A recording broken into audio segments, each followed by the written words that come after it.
3 days before I was supposed to sign the papers, my daughter-in-law sent me an email by mistake. She meant to send it to my son. I know that because the subject line read, Ray, timeline for Dad, and the first line said, he still doesn't suspect anything. I read it twice, standing at my kitchen bench in Ballarat with a cup of tea going cold in my hand. And I thought, 63 years on this earth, and I never once imagined I would be the subject of a timeline. My name is Gordon Whitfield. I am 67 years old. I spent 31 years as a secondary school history teacher at a state school in regional Victoria. And I retired 4 years ago when my wife, Patricia, was diagnosed with the illness that would eventually take her from me 18 months later. I sold my car. I planted a vegetable garden in the back. I learned, slowly and imperfectly, how to cook the lamb roast Patricia used to make every Sunday without burning the garlic. I was not a wealthy man by any standard that would impress anyone at a dinner party. But Patricia and I had paid off the house on Mercer Street 30 years ago. And in Ballarat, a paid-off double-brick home with a quarter-acre block and a covered veranda is worth considerably more than we ever paid for it. That, as I would come to understand, was precisely the problem. My son, Daniel, was 41. He worked in commercial property in Melbourne, a fact he mentioned often and with the particular exhaustion of someone who needed you to understand how important that made him. His wife, Renata, was 38, originally from Brisbane, and had the kind of warm smile that I had always found slightly too practiced to fully trust, though I told myself for years that I was simply being an old man resistant to change. They had 2 children, my grandchildren, Lily and Thomas, aged 7 and 4.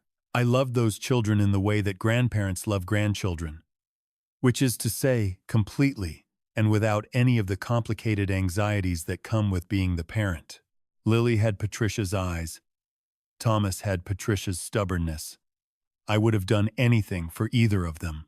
That, too, as I would come to understand, was precisely the problem. It had started 8 months before the email, though I did not recognize it as a starting point at the time. Daniel had driven up from Melbourne on a Thursday unusual, because he almost never came on a weekday, and he sat across from me at the kitchen table and talked for 40 minutes about interest rates, cost of living, inflation, and the particular difficulty of raising children in a city where a family home had become a financial instrument rather than a place to live. I listened. I made more tea. I said the things a father says. Then he said, as though it were the most reasonable thing in the world, Dad, have you ever thought about selling Mercer Street and moving into something smaller? You'd have a lot of money freed up. You could travel. Help us out a bit. I told him I had not thought about it, and that I was not ready, and that the house was where his mother had lived and died and where I still felt close to her. He nodded and said he understood. He drove back to Melbourne that evening. He came back 6 weeks later with Renata. They brought the children, which softened everything, the way children always do.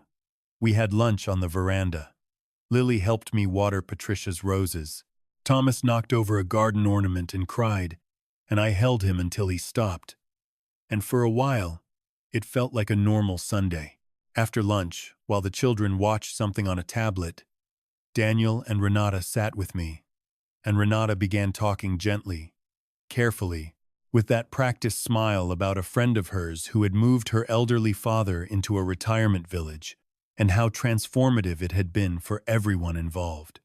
How he had made friends, how he had activities, how he had purpose.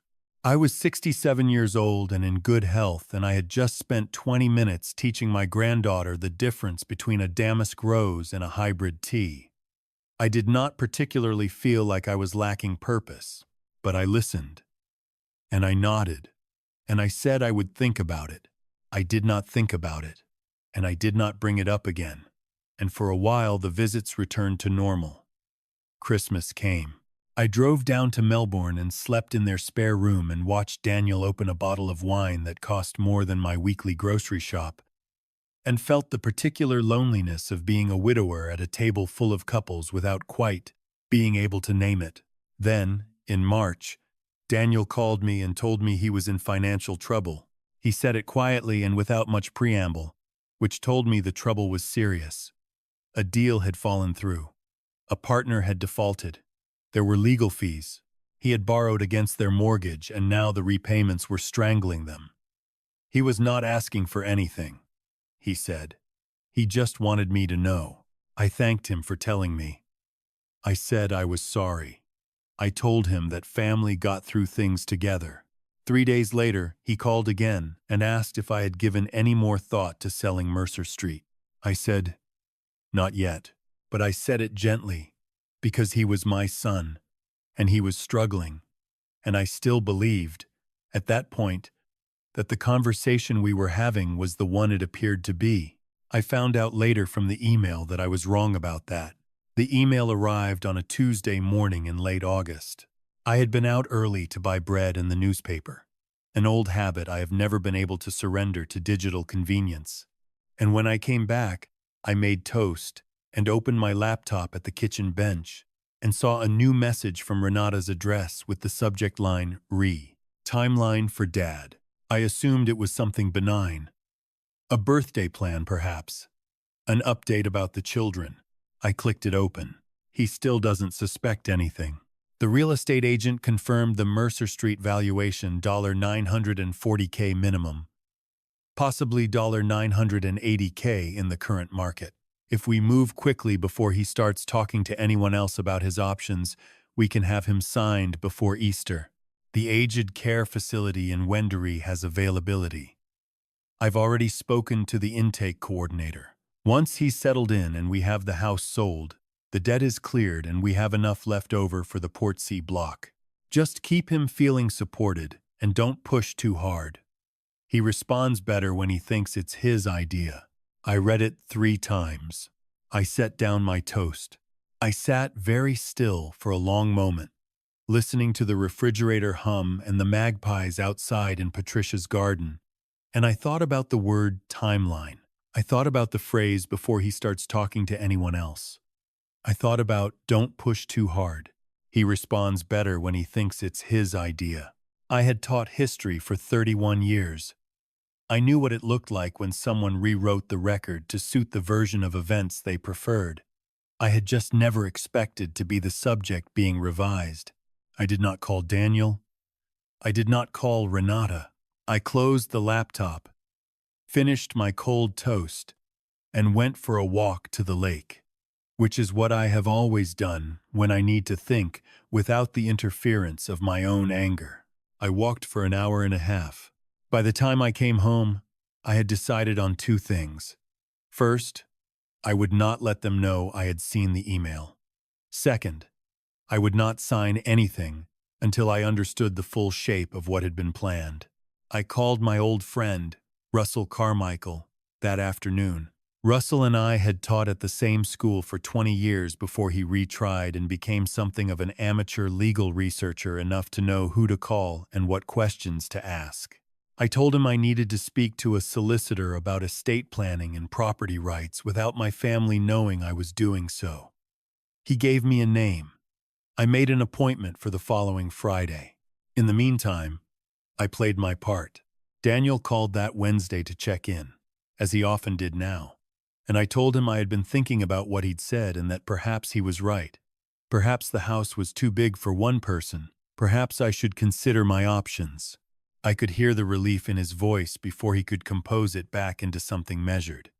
He said he and Renata would love to come up on the weekend, and we could talk more about it properly. I said that sounded wonderful.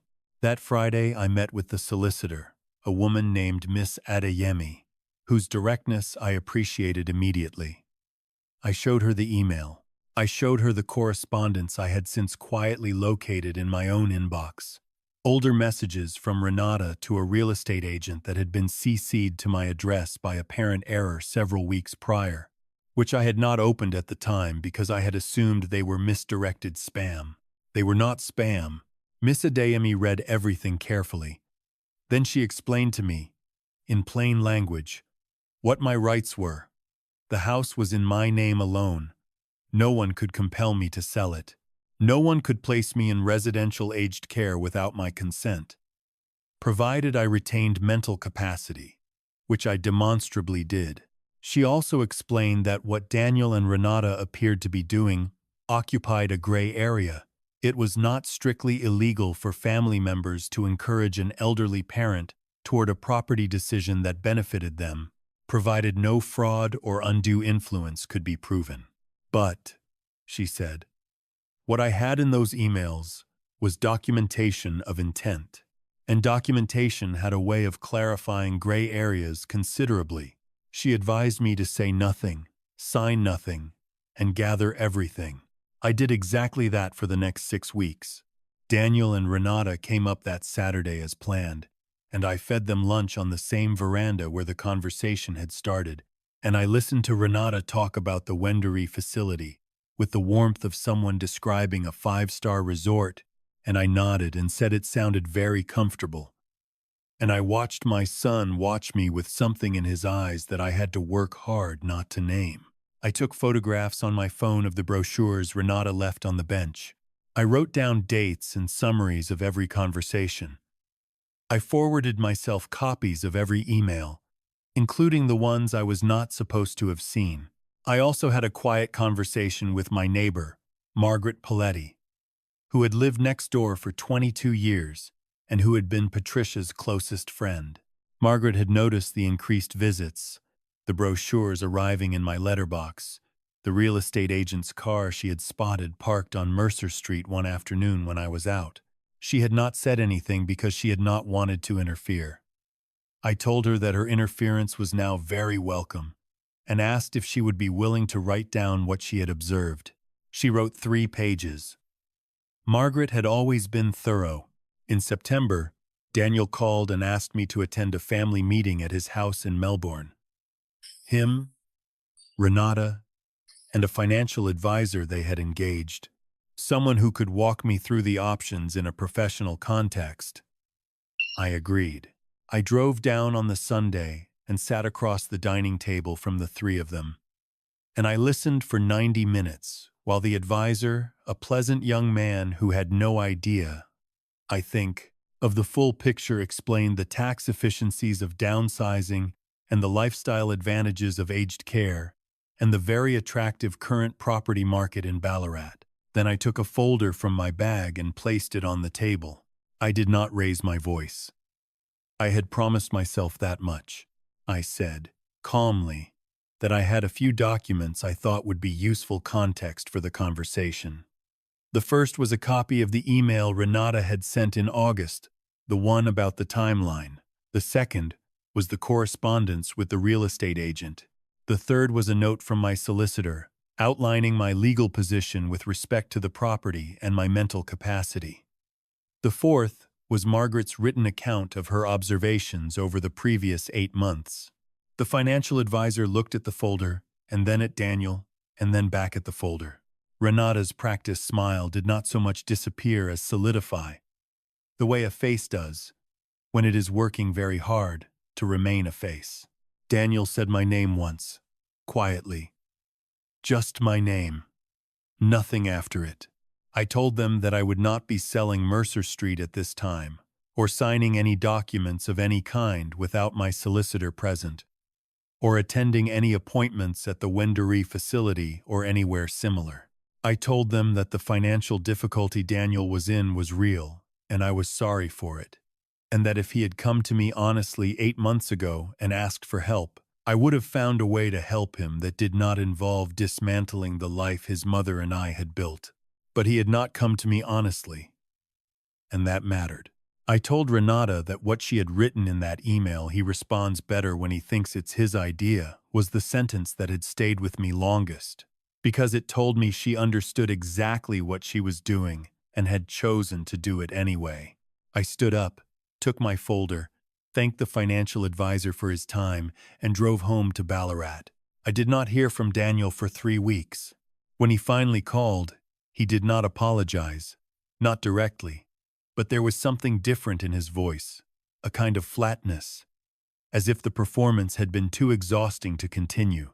He asked if we could talk. I said yes, but not yet, and not on the phone. He came up on a Sunday in October, without Renata. He sat at my kitchen table, and for the first time in a long time, he looked like my son, rather than the version of my son he had been presenting to me. He was tired.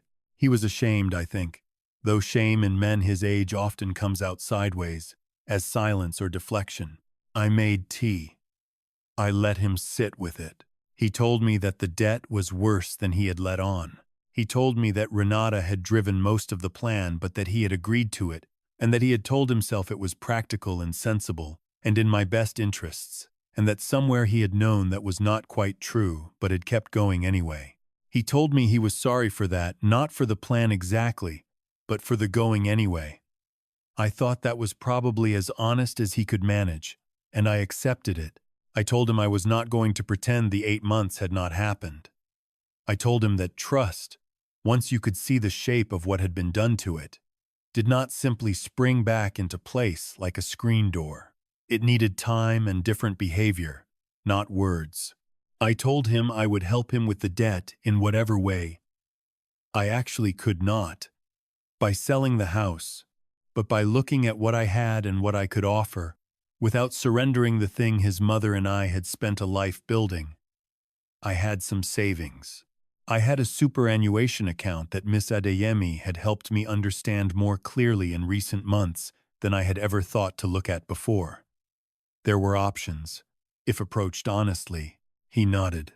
He did not look relieved so much as quietly reduced, which is perhaps what honesty does to people who have been operating otherwise for a while.